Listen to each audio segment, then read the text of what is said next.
Hello guys, good morning. तुम्ही सगळे कसं आहात? आशा आहे तुम्ही पण व्यवस्थितच असाल. गाईज, आज आमच्याकडे लग्न आहे शेजाऱ्यांचं आणि त्यांनी आम्हाला रिक्वेस्ट केली होती की तुमचं कंपाऊंड आम्हाला द्या म्हणून यूज करायला, जेवण वगैरे बनवायला.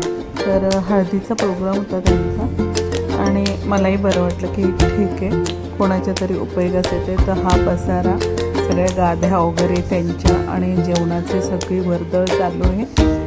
पण ठीक आहे, 2 दिवसाचा कार्यक्रम आहे, पण आपण कोणाच्या उपयोगी पडलो यातच समाधान आहे. मग आम्ही त्यांच्या हळदीला वगैरे गेलो.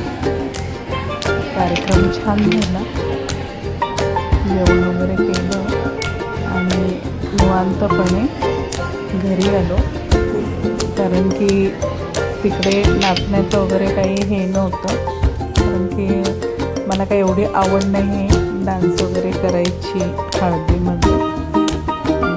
घरचे लग्न सोडून मी कोणाच्याच लग्नामध्ये नाही, मला नाचताच येत नाही. म्हणून तर दुसऱ्या दिवशी लगबगीने ऑफिसला जायचं होतं. ऑफिसला नाश्ता वगैरे तिकडे घेतला, नाश्ता केला. दुसऱ्या दिवशी लगेच पाडव्यासाठी मला पुन्हा घरी जायचं होतं गावी. पाडव्याला गेलो, छानशी अशी पूजा केली. गाईज, मराठी माणसांचा पाडवा हा खूप मोठा सण असतो आणि मी तो दरवर्षी माझ्या घरीच करत असते. आणि त्या दिवशी मी श्रीखंड, पुरी आणि बटाट्याची भाजी केलेली.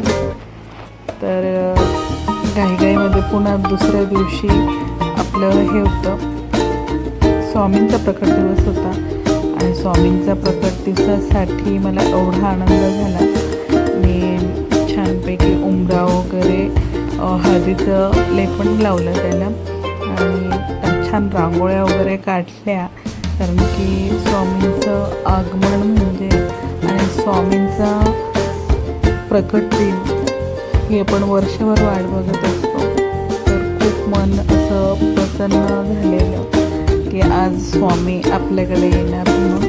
तर खूप आनंद वाटत होता आणि सगळं असं पॉझिटिव्ह व्हाईब्स येत होत्या.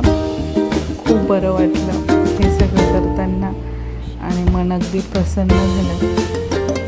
तर हे माझं उंबरा पूजन चालू होतं स्वामींसाठी, की स्वामी आमच्याकडे यावेत म्हणून. आणि खरोखर खूप सुंदर झालेला कार्यक्रम स्वामींचा. उपासना वगैरे पण छान पार पडलेली. आणि विशेष म्हणजे मला अशी इच्छा होती की मी स्वामींना माझ्या हाताने छानपैकी असं काहीतरी वेगळं पिवळ्या कलरचे मला वस्त्र परिधान करायचे होते आणि मी माझ्या हाताने बनवले आणि स्वामींना घातले. स्वामी खूप सुरेख दिसत होते. श्री स्वामी समर्थ. सगळं उत्तमोत्तम झालं. व्हिडिओ आवडल्यास तुम्हाला लाईक करा, शेअर करा, कमेंट्स करा. चलो, अच्छा, बाय बाय.